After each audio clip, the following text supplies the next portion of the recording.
You feel this nervousness on the phone there? Sir, I've been trying to make an urgent phone call up there. Well, I don't think it's something I want to do on an overseas phone. You gotta make some phone calls. Hang up the phone. Prank caller. Prank caller. Ladies and gentlemen, welcome to Packernet After Dark. This is the call-in show, the Packernet Podcast Network. If you'd like to call in, if you'd like to participate in the show, please feel free to do so. The phone number here is 608-501-0718. New callers go directly to the front of the line. We do not have any new callers today, but we got Kyle from Madison. Kyle, what you got going on?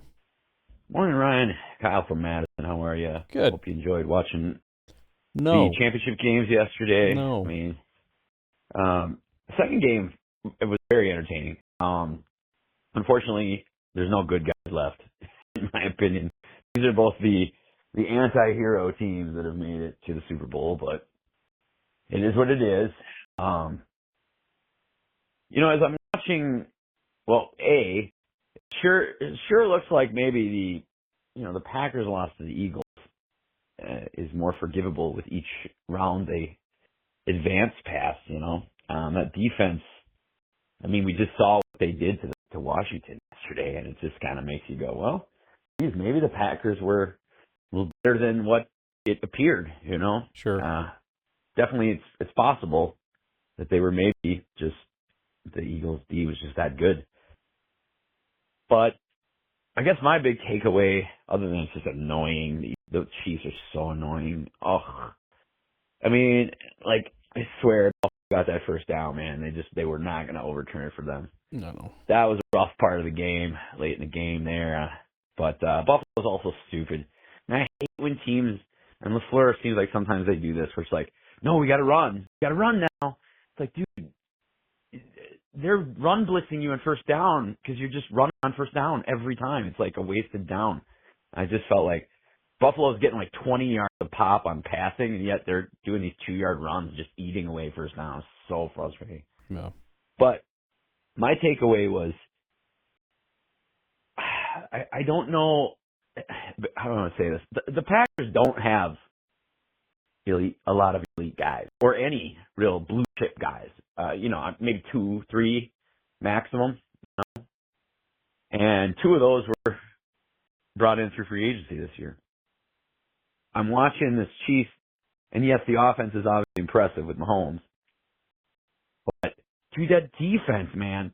I know they just finished barely inside the top 10, but, Chris Jones is just, we need a guy like Chris Jones. Do you see that, man? He's terrifying. He's over there crying on the sidelines. We don't have a guy like that. They're making plays when they needed to make plays, these guys on the Kansas City defense. And, we don't have that right now. And I just think there's only a limited distance we can go in the playoffs, even if our offense is clicking, with who we have on defense. We have got to get interior pressure. We have got to get pressure on the quarterback. And just watching that game yesterday even just underscored it even more. I already knew it, but, man, if you can't, you're dead. Because these guys you got to play, you got to get them on the ground if you want to beat them. And that's what Kansas City did, and they're going to the Super Bowl, and they're probably going to win a third one in a row. So I don't know what the answer is, but 3 minutes got him. We definitely need more pressure. On the flip side, though, defense was never our problem. I mean, the Eagles didn't do much against us as far as their offense is concerned. I don't know how we were able to do what we did with our defense. I'm stunned because, you look at it and you go, we had nobody up front generating pressure. We had nobody that's even a starter caliber cornerback playing on our defense. We got one good safety and a rookie that's kind of, whatever. I don't know how, but, kudos to Jeff Hafley. They really did not allow much to happen. But you're right. You're watching what's happening in the postseason. The Rams, I know they're not moving on, but, man, the ability for them to generate pressure, the Eagles have hammered defense real hard recently, and they've just been hitting like crazy. And I know the reaction by some is to immediately say, see, that's how you know Gutekunst is bad. Well, okay. The Eagles and literally nobody else have done what the Eagles have done. So, they've had a lot of really big hits on defense, and it's been to their benefit. But, it's got to be – we got to get somebody that can generate pressure. And again, You hope that somebody on board can take that step. I'm hoping Rashawn can get back to it, but you can't assume that that's going to happen. We got to find somebody, and there's no real guaranteed ways. You know, there's no guarantee that there's going to be a free agent that you can just pick up and is going to come in and be a 15 sack guy. You know, there's no guarantees you can make a trade for a guy like that, and even if you could, that it would be worthwhile. There's certainly no guarantees you can find a guy like that in the draft. They're very rare to just grab one, especially when you're not even drafting in the top 20. If there's any surefire, double-digit sack guys, they're going to be in the top 3. So, but you got to try as hard as you can because it's a critically important piece of the puzzle. Yeah. So another observation from yesterday, watching the Chiefs. Because, I mean, as frustrating as they are, there's a ton of lessons we learned, I think, just looking at their roster and whatnot, especially when compared to the Bills, because I think the Bills have a lot of really awesome pieces. But one thing the Bills, I think, have kind of in common with the Packers, and maybe this isn't, I haven't watched a ton of the Bills this year, so maybe I'm off base, but if, gun to your head, it's 4th and 8, season on the line, right? If you're the Green Bay Packers. Okay, quick. Who you throwing to? That's the problem to me. Now, somebody can say, yeah, well, that's also a benefit. Okay, I'm not saying you got to throw to him, but, look at what. So we know the answer in Kansas City. It's Kelsey. Mm-hmm. Now, and I know Roma was gushing for 3 plays about this, but it was kind of interesting. I don't remember. It was late third quarter. It was kind of a gotta-have-it moment. So they set it up like they're going to run this play to Kelsey like they do all the time when they got to have it. That's Mahomes' guy, right? And so, of course, Buffalo, which, by the way, man, the Chiefs get so damn lucky about when they play people. Like, here's Buffalo. They lose, their third-string corner in that game. Can that ever happen to us when we're playing somebody, please? My goodness. But anyway, they set it up like they normally would, right? And then they use Kelsey as a decoy to spring Worthy on a 25-yard play. Mm-hmm. I think it was a fake pick play they did. So everybody on the defense is like, well, they're going to Kelsey. So even if you're not throwing, so people are going to say, well, that makes you harder to defend if you have more players. Okay, great. We kind of had that guy in Watson. We saw how much, traffic he would receive and how much he freed up guys. And I don't even think we completely appreciate his presence on the field, even if it wasn't a production type of thing. I do think part of the reason the offense stalled out is because there just wasn't anybody out there taking the air traffic away right from the other receivers. And that was such a great example. I'm watching that. It's okay, the whole team's defending Kelsey, and all Mahomes has to do is kind of stare down Kelsey. And, of course, you have to freaking defend him with 2 guys. And then they go somewhere else with the ball.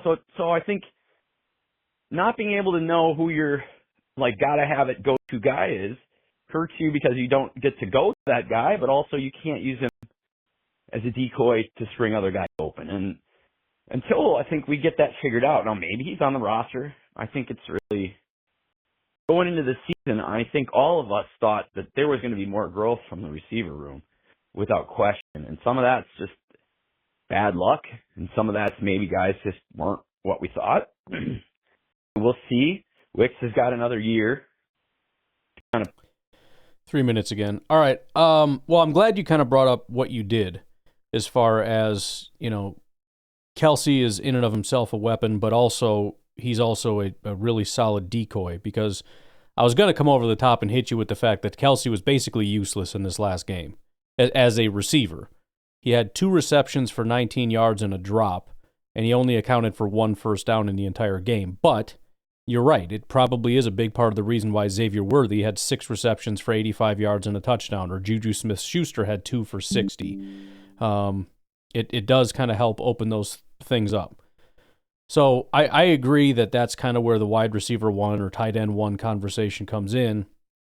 Is number 1, like I said, it kind of helps you to understand your identity, so you're not constantly confused of, do we run it through Reed? Do we run it through Watson? Do we run it through Kraft?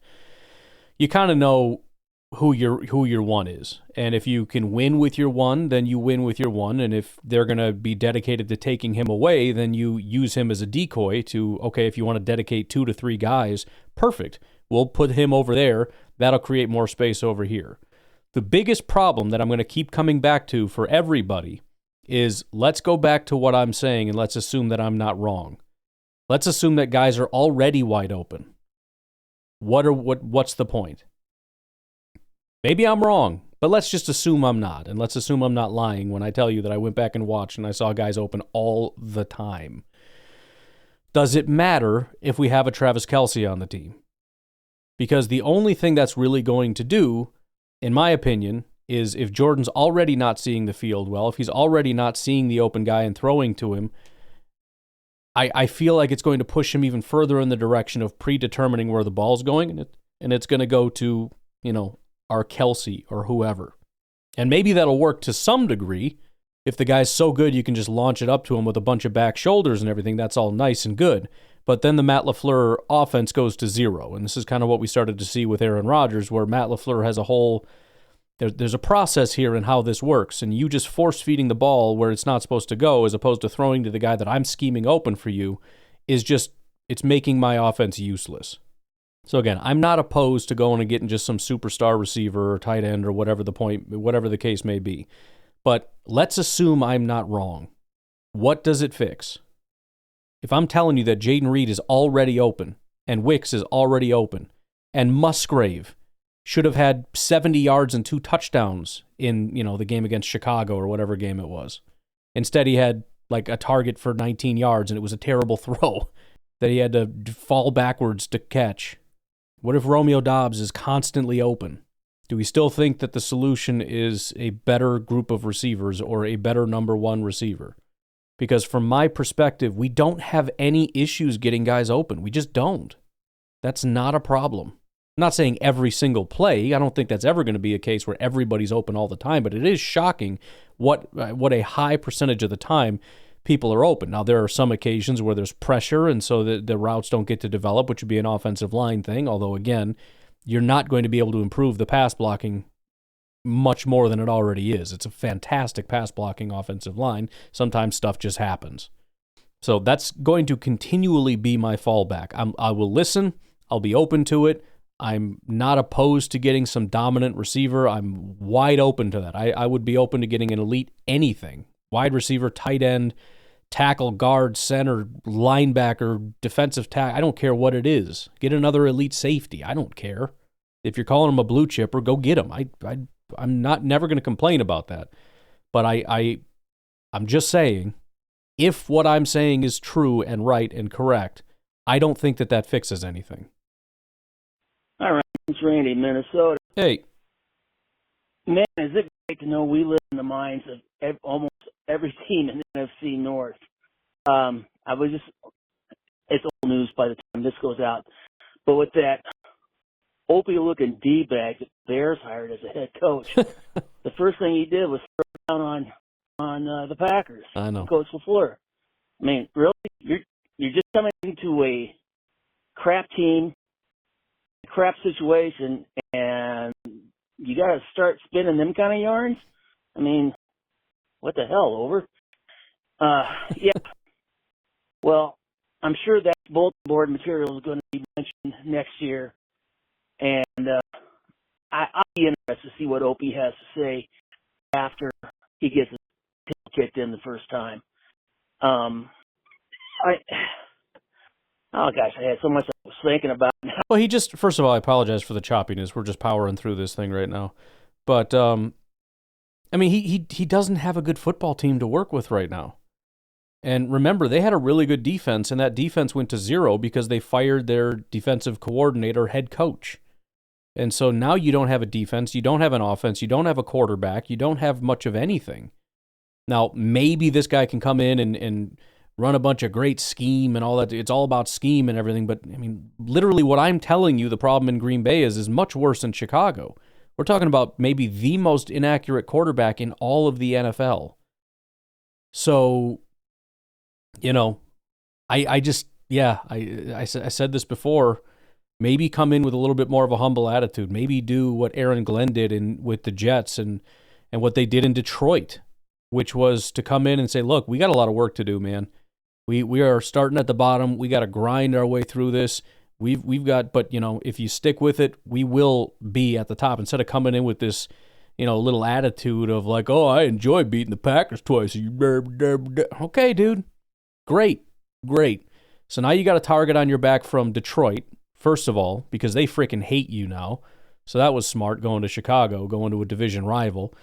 And then you come out and just trash Matt LaFleur, which you tried to walk back, but I don't give a crap. If Matt's not still pissed off, then there's something wrong with Matt LaFleur. He needs to be pissed off about that. So yeah, run your mouth. Great. Wonderful. Can't wait. Completely spacing it off. Don't want to take up any time while I'm sitting here trying to think. So have a good day. Go Pack, go. What I was thinking about was Kyle. That's right. And what he had to say about the Packer fans. And he is absolutely right. I saw something posted where one guy wrote, well, we better figure this out or we're going to be in the basement for the next 30 years. I'm like, figure what? Oh, when were we in the basement? What the heck? What delusional world are you living in where the Packers have been in the basement? We're not in the basement. The basement is what happens when you don't go to the playoffs. In fact, I would say if you just barely miss the playoffs, you're not in the basement. The basement is like a top 5 pick in the draft. The basement, for crying out loud. These frickin' people, man. What are you talking about? There's never any information after this statement that I see from these upset, pissy Packer fans. Like, God, just be happy. I mean, a lot of these, like I've said before, these guys, if they didn't grow up during the 70s and the 80s, they have no idea what they missed. Those are bad times, but they're so used to being good. Oh, well.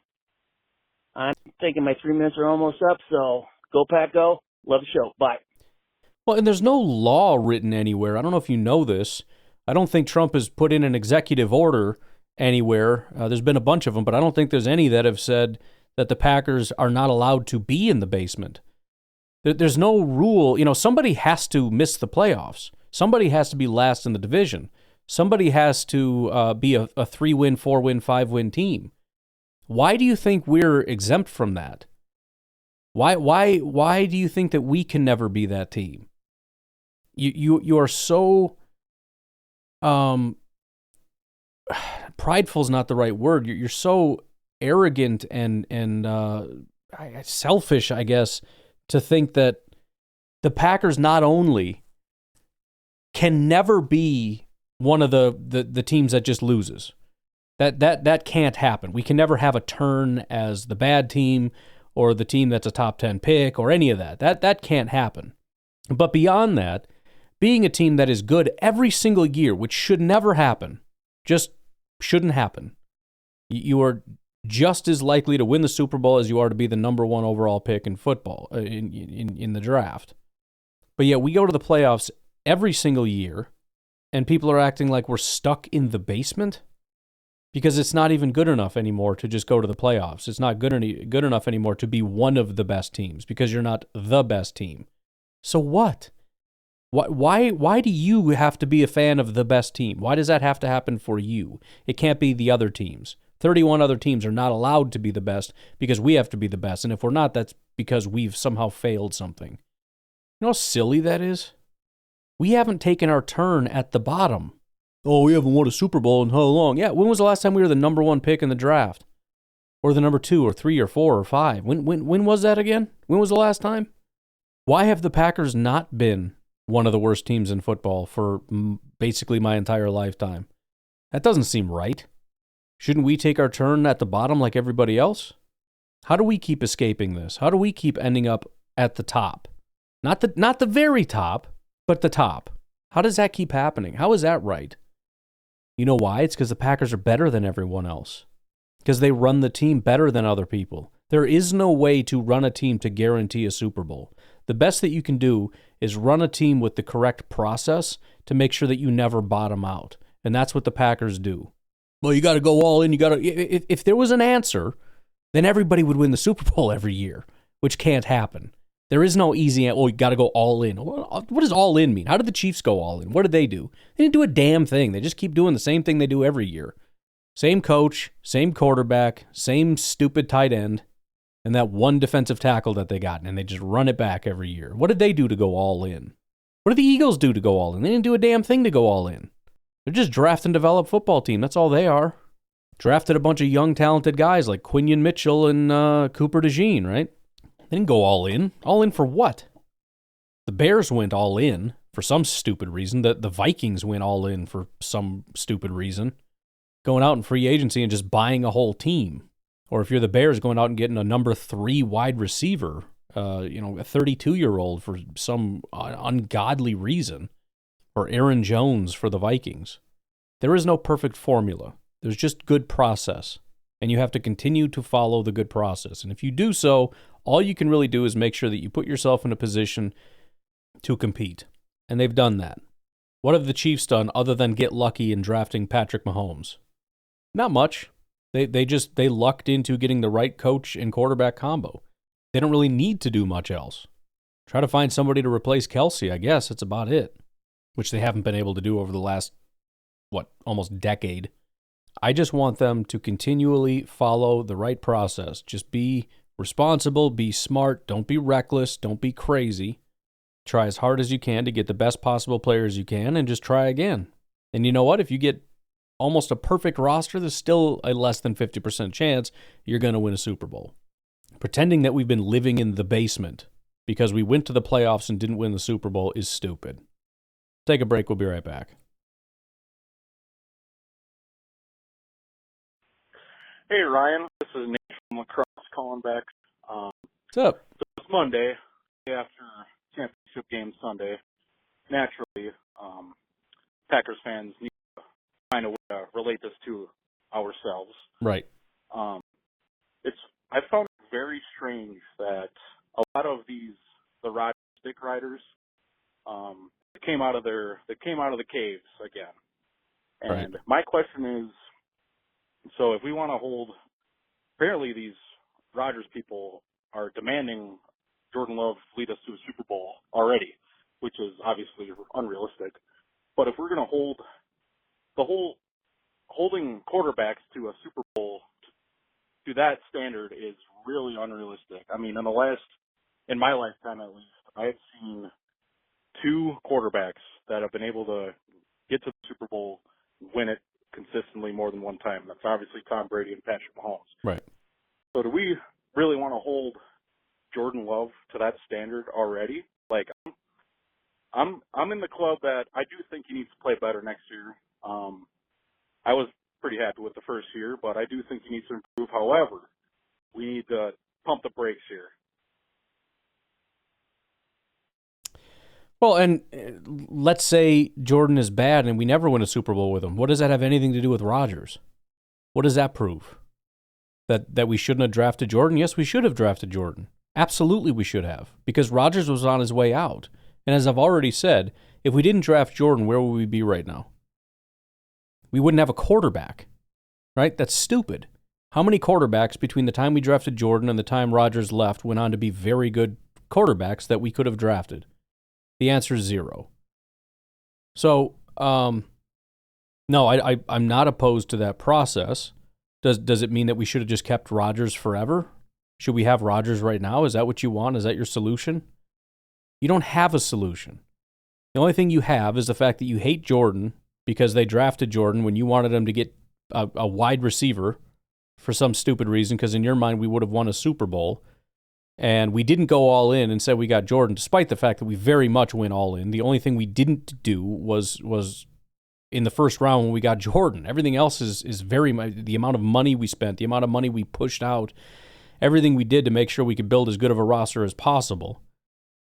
But yeah, it's just, and it's similar to what, with Randy's call. There's not a lot of thought that goes into this. It's just bitterness. It's just, see, he's not better than Rodgers.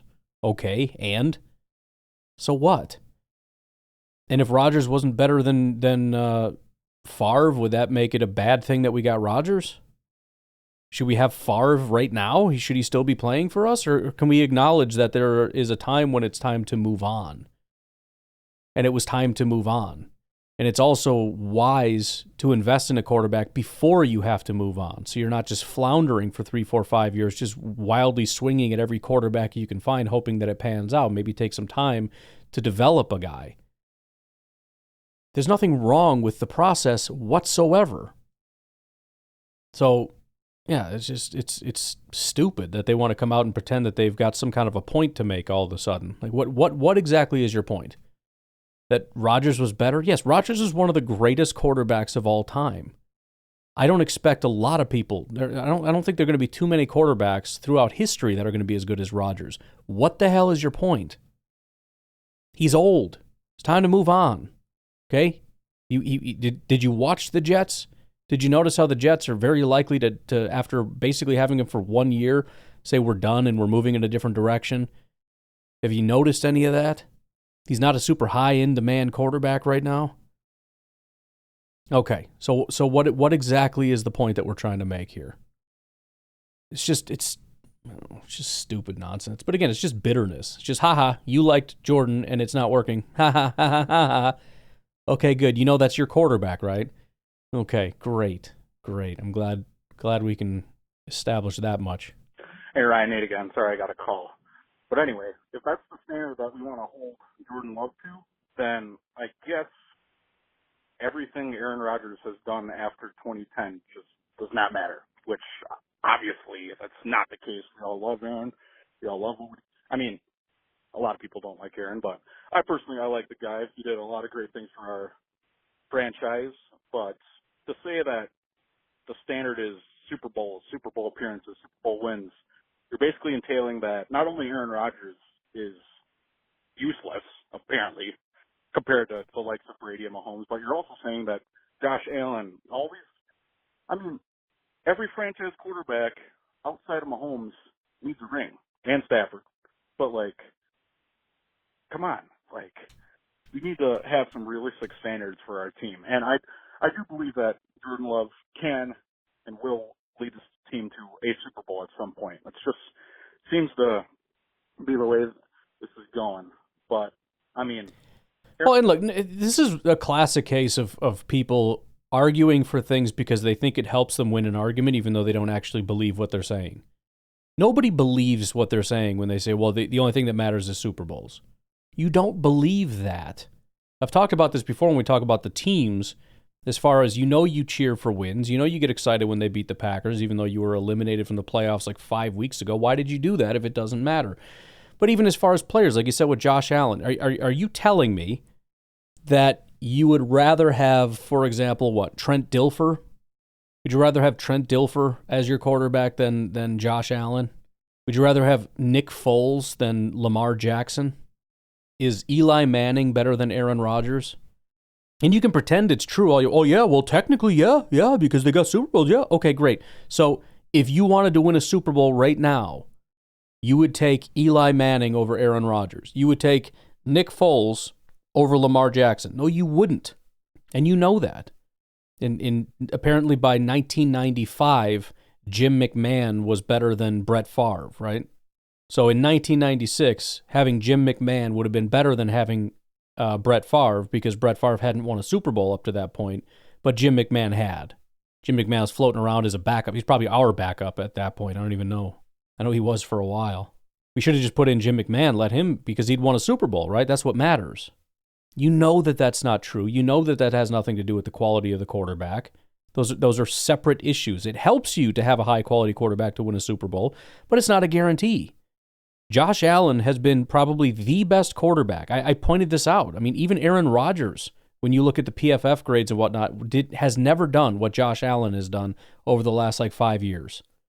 Lamar is on a historic run, one of the better quarterback performances we've seen from both of those guys. Lamar was out of control good.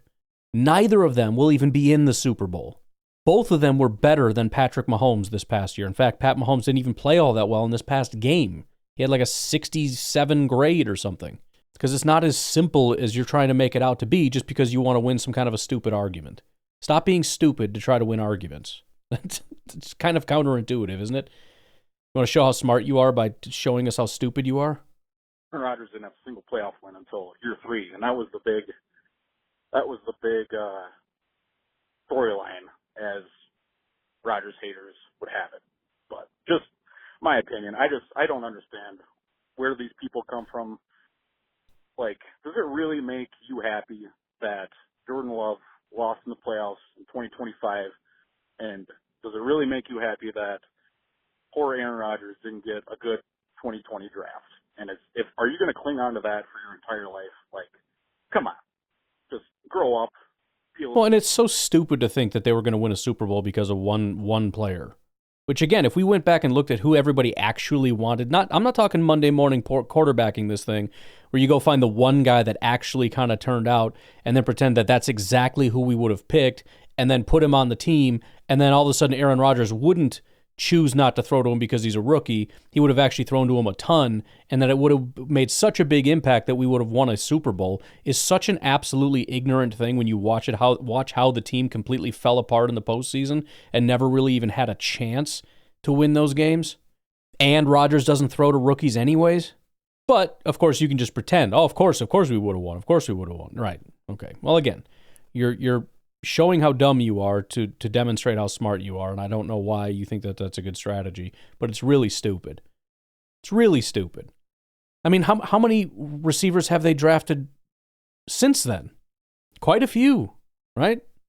How many Super Bowls did Rodgers win with Watson and Dobbs? We drafted those guys, right? Or does it have to be first round? Oh, yeah, it's be first round. Yeah. That makes a huge difference, first round, right? Well, they wanted to draft Watson in the first round, so does it matter, really? We've got a lot of receivers, and I don't think we've won any Super Bowls with them, so there's that. More realistic and stop being such Debbie Downers. I mean, it's got to be such a miserable way to be a fan, in my opinion. But just want to hear your thoughts. I'm sure, I've heard you talk about this plenty of times, but that's just such an unrealistic standard we're holding Jordan Love to. I think he's been pretty successful. I think every Packer fan, if you would have told them we had 2 playoff berths and a playoff win in the 2 seasons post Rodgers, everyone would take that. So just want to hear what you think. Yeah, Jordan has demonstrated the ability to play at a really high level. For whatever reason, last year he struggled. I think it's very reasonable to assume that the injury played a part in that. Tomorrow I'm going to talk about Max Crosby quite a bit, and he was in a similar boat. He had a down year. Well, he got a high ankle sprain in like week 2, and it hampered, he fought through it, but it hampered him basically the entire year, and he had probably his worst year of his career. He had surgery that put him out for the rest of the year, and I would assume he's going to come back plenty strong, but obviously the injury hampered his season. So I don't know what's going to happen. I know Jordan needs to play better, and I don't know that he's going to. It is what it is, man. There's nothing I can really do about it. Again, I don't judge based on the results as much as I judge based on the process, because it's acknowledging that luck plays a massive factor in this. If this was a talent thing, then why does everybody fail most of the time? Why would there ever be a 4th round pick that is successful? All the good players should be gone by about the mid-second round. Why do we spend so much time drafting all these bad players and then letting some of them fall to the 3rd, 4th, 5th, 6th, 7th round, and even some undrafted free agents are successful? Why do we do that? Why don't we just draft them earlier? Because they don't actually know. Because a large part of this is guessing. That's why process is important, and I don't have a problem with the process. Jordan is who we have. I think that was the best scenario that we could have come up with. Do I think he's going to be Aaron Rodgers? Probably not. Do I think he can be good enough to get us to and through a Super Bowl? Yes. If he can get back to what he was before, and hopefully we can continue to add some pieces. If Jordan does return and we add a high-level player, a receiver or tight end or whatever, it'd be fantastic. And if he doesn't get any better than this, then he will not be our quarterback for much longer, and we're going to have to find somebody else, and that's just the reality. And you can piss and moan and play ha-ha all you want because you wanted frickin' T. Higgins or something stupid for the rest of your life if you want to, as though that was going to be a good idea, which it wouldn't. But, it's just the cycle we're on right now. The Bears ended up getting, it's a bad example because Caleb wasn't very good. Washington ended up getting Jaden Daniels, and now they're a very good football team. Is that because there's some brilliant genius team that really earned to be where they are, or did they get there because they're stupid and they suck, and then the Bears took a guy that wasn't very good first, and that left them with Jaden Daniels as their next pick, so then they just picked him, and then Jaden Daniels comes in, lifts your entire team up, and suddenly you look like you're a very good football team. That's just how it goes, man. You play the hand you're dealt. The Packers don't pick in the top 5, so they're not going to get the Aiden Hutchinsons and the Penei Sewells and the Jaden Danielses.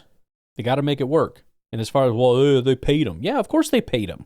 Why would they not pay him? Did you watch how high of a level he was playing? And what would you have done? Let him walk and then do what?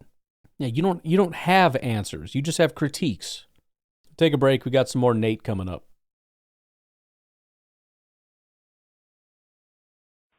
Hey, Ryan. This is Nate again. One more thing. 2 more. Kind of funny how the 6 playoff berths that Matt LaFleur has had, 5 of them we have lost to the eventual NFC champion. Mm-hmm. Kind of funny. And the one time we didn't lose was when we lost 13-10 at home against the San Francisco 49ers, of course. But just kind of funny how we always seem to be running into powerhouses seemingly every year. Kind of the same issue Aaron Rodgers had for all those years. Kind of seems related. But in other news, forgot what I was going to say. And part 2. I remembered. In other news, if the Chiefs manage to repeat this year, guess who will be still the last NFC quarterback Patrick Mahomes has lost to? Yours truly. Goodbye. That is one thing that sucks is of all the teams that I felt that we could actually beat, the Chiefs are actually one of them. And maybe that's just stupid, but I didn't like our odds against Detroit at all. The Rams, we usually beat the Rams, but they just felt a little bit different, so I wasn't 100% confident. Washington, hated Buffalo and Baltimore. Hated that. Just felt like we would have got stomped out by those teams if we saw them in the postseason. But if we were able to get into the Super Bowl with the Chiefs, I just feel like we have a chance, man. But here we are. Here we sit, brokenhearted. Found a quarter. Here's Kyle from Madison. So I don't know about you. I've been thinking about that AFC Championship game all day today. I'm sorry. And I don't know about you, but I was surprised how nervous I was for Buffalo, how invested I got for them. Yeah. And even when they were ahead, I just felt like it felt like there was no freaking way for them to win, and that wasn't a very logical way to think during the game. But I just kept waiting for the Chiefs to put the clamps down. But the other thing I was thinking about was, thank God the Packers are in the NFC, because you've got 3, for what, 15 years, there's been an absolutely dominant quarterback in the NFC, even longer. But right now, you've got just a wall of quarterbacks in Jackson, in Allen, and in Mahomes. So it's you look at the NFC, what is the giant hill we have to overcome? I understand there's other good teams, but, getting to the Super Bowl, once you get there, man, it's a one-game season. You know what I mean? Nobody's been able to dethrone the Chiefs in a few years there, but it's a one-game season. Getting there in the NFC, who is the great team that we think we can't get past? Because even playing terribly and losing all our guys, we were there in it against Philly.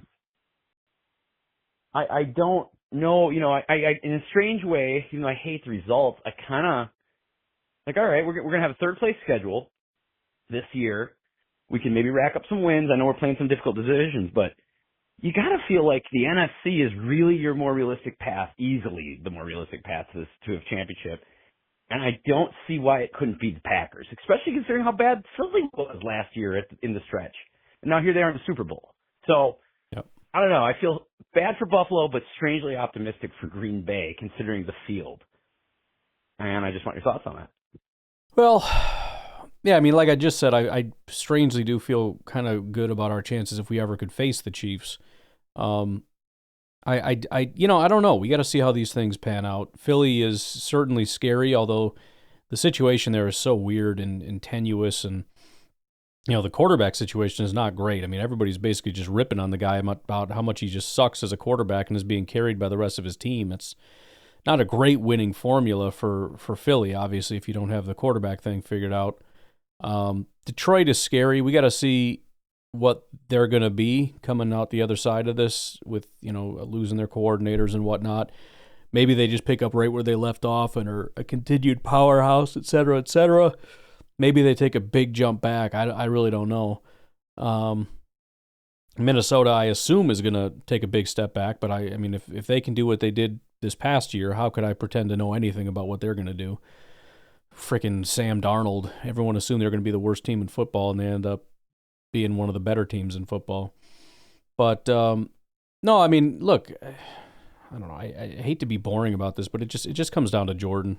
If Jordan can be what we saw him at the end of 2023, the Packers are going to be a powerhouse. And if he can't, then I don't know. I don't know what happens to us. But, I mean, look, there's tough teams right now, and there are going to be new tough teams next year. So I don't know how strong I feel in terms of next year we're definitely going to be a top team. But I am relatively optimistic about the fact that I think we're in a good position to add some real horses to this thing. We'll see what the offseason brings from free agency to the draft. But, if we can add some real pieces and if Jordan can really turn it around, 2025 could be a real big year. Ryan, Beer Chief Benny here. Hey. We just extended Rich Bisaccia. Yeah. Are you effing kidding me? I mean, this guy has failed year after year after year, and we always think it's going to get better, and it never does. And then he just keeps throwing the same freaking punt returners who are stupid out there, and we never get any better. Now, I will say, maybe it's a personnel issue. Maybe we're not building around special teams in mind. But regardless, the obvious has not been done to fix the problems on special teams. And we extend Rich Bisaccia, and we overpaid him anyways. I am so pissed, man. When are we ever going to learn, dude, to stop being so stupid? I don't understand this one. Seriously, I don't get it. And I don't care what anyone's going to say about it. It's terrible. Rich Bisaccia, he's done nothing good for us, special teams, and seemingly our special teams always gets freaking worse every year, and we're always terrible. Now, this year's special teams, we were a little bit better, but we still were freaking dumb, and a lot of the times we screwed ourselves with special teams, man. Now, again, I'll go back to what I said. Could be just that we just didn't build it right. We're not drafting right around the dang thing, but, yeah. See ya. Yeah, I wasn't a fan of that decision for sure. I'm not as low on special teams as everybody else is. Again, I think early in the season was bad with the kicking situation primarily. That obviously got significantly better. And then there were a couple fluky things. Obviously, you're going to get dinged when you lose a kickoff that shouldn't have happened, not only because it should have been a penalty, but we actually recovered it. But the analytics and statistics don't care. They're going to ding you for that. There was the special teams thing, the Bears returning a, I don't know. Should they have caught it? Yeah, sure, whatever. But it just, stuff like that doesn't bother me as much. I don't hate our special teams. Do we have a great special teams? No, we don't. But we've seen terrible special teams, right? Everyone's, we have the 32nd ranked special teams. Bro, we've seen a 32nd ranked special teams unit. This is so far from what that was. It's ridiculous. So I don't know. I'm not going to make as big of a deal out of it as a lot of people are. I think he's respected beyond special teams, which makes it difficult for them to kind of get rid of him. They're looking at him as, assistant head coach or whatever, and what he brings in that capacity, whatever that would happen to be. He's well liked in there. I think the players probably like him a lot and whatnot, and that carries some weight. So I don't know. We'll have to see. I mean, I certainly don't think he's one of the top special teams coordinators. I don't know if he ever really had been. I think that was kind of a overhyped thing. I think he was a special teams coordinator that became an interim head coach and was really, really liked, and that's where he got so much respect. But it wasn't because he was the best special teams coordinator in football. But here we are, and this is what we're doing. So it is what it is. Yeah, I'm just calling about the shit croc crew article I heard. Yeah. I catched all the details, but very interested in Shikrakru. If you could just maybe email me a packet, that was. I'm sorry, I was gonna laugh it off for a while. Go back up. I should start a. I don't think you're supposed to call your cult a cult. We should start a belief system or whatever around Shikrakru. I have to go back and listen to that and see if I can find that. I don't even know how I'm going to find it. Like I said, I have all these transcribed, but I have no idea how it's spelled out, Shikrakru. Go back and see what we've determined up to this point, and start a little belief system. Should start with an AI-generated image, probably. Then maybe have some AI-generated, music, some chant type stuff, and then I'd be at the head of it. I speak to Shikrakru, he speaks through me and whatnot, and obviously you will all have to give a lot of your money. It's just the way it goes. You guys, it's like what did Creed say? I've been in several cults, sometimes as a follower, sometimes as a leader. Make more money as a leader, have more fun as a follower. But yeah, I'll send you something. We'll get it figured out. Back Daddy, I got another prospect that I'm hoping you would check out, whether you do it live on Packernet After Dark or just add them on your list to take a look at. I think another position that we were kind of all hoping is addressed at some point is that right guard position. So my guy that I think that Goody's going to try to go for in this scenario is a guy who has played a lot of right tackle and left tackle, but seems more comfortable at guard. And it kind of seems like he's probably going to be projected as guard. I mean, we'll have to see, for combine and everything. Good Lord, only God knows who's going to call him what at this point. But it's Jonah Savanea, I think that's how you say his name, out of Arizona. So take a look at him. I think he would fit in our scheme pretty well, at least from what I've seen. So take a look and let me know what you think. Go Pack, go. Currently projected as the number 39 prospect. So yeah, could be a first round pick. Otherwise, hopefully make it to the second round. Arizona Wildcats. Fits the Packers, 6'5", 336. Really good pass blocker, not a very good run blocker, so that's perfect. He's played 345 snaps at left tackle, 985 at right guard, 1,057 at right tackle. So yeah, they could slot him in at guard. Probably makes more sense that way. Could come in and compete with, I guess he'd be competing with Morgan and Ryan. I still don't know how that's all going to shake out. I don't know if they would actually want to kick Elton into center and then have two different guard spots for maybe Morgan and another draft pick, or how they'd want to do that. I really don't know if they'd want to mess with that or not. But yeah, looking at some of the mock drafts that he's been in recently, he has gone kind of back of the first round. I see him as early as CBS had him go 25 to the Texans, 25 to the Texans. Walter Football had him 11 to the 49ers, so they really like him. 24 to the Vikings, 22 to LA, so they're dancing all around us there. 18 to the Seahawks, 15 to the Seahawks. Trying to see if I can find one to the Packers here. Boom. October 2nd, USA Today had the Packers at pick 16, taking Mr. Jonah Savanea. Interestingly enough, that's exactly, it would be pretty strange to have back-to-back Arizona Wildcat tackles taken in the first round if they did end up taking them in the first round. But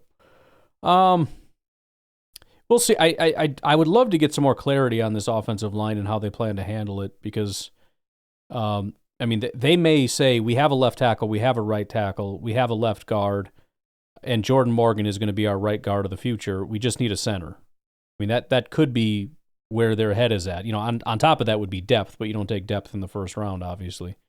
So I can't say whether I like it or dislike it based on I don't know what we're doing, but getting a really solid offensive lineman would be fantastic. The run blocking thing makes me nervous, though.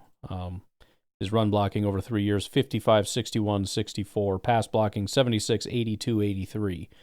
So he feels a little too on the nose for the Packers. You know, I mean, if we're going to upgrade the offensive line, I'm fine with it, but you better actually upgrade it and not just have another guy that's also a good pass blocker, not a good run blocker, because now what are we doing other than just spinning our tires here? But appreciate that. Appreciate you continuing to throw some prospects at me. I'll definitely add him to the watch list. I haven't done any offensive line yet, but we will get a good look at that guy. It's a big boy. But I'm going to get out of here. You guys have a good rest of your day. I will talk to you tomorrow. Have a good one. Bye-bye.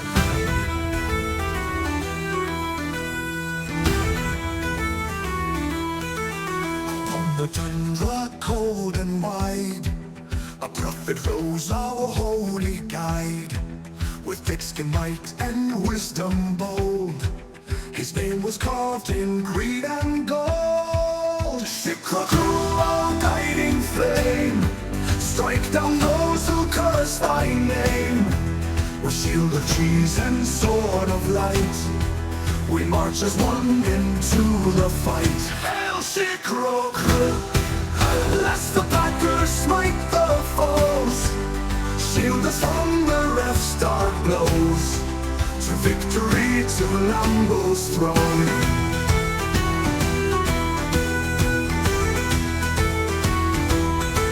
In days of old the storm did rage, our foes did mock our team encaged.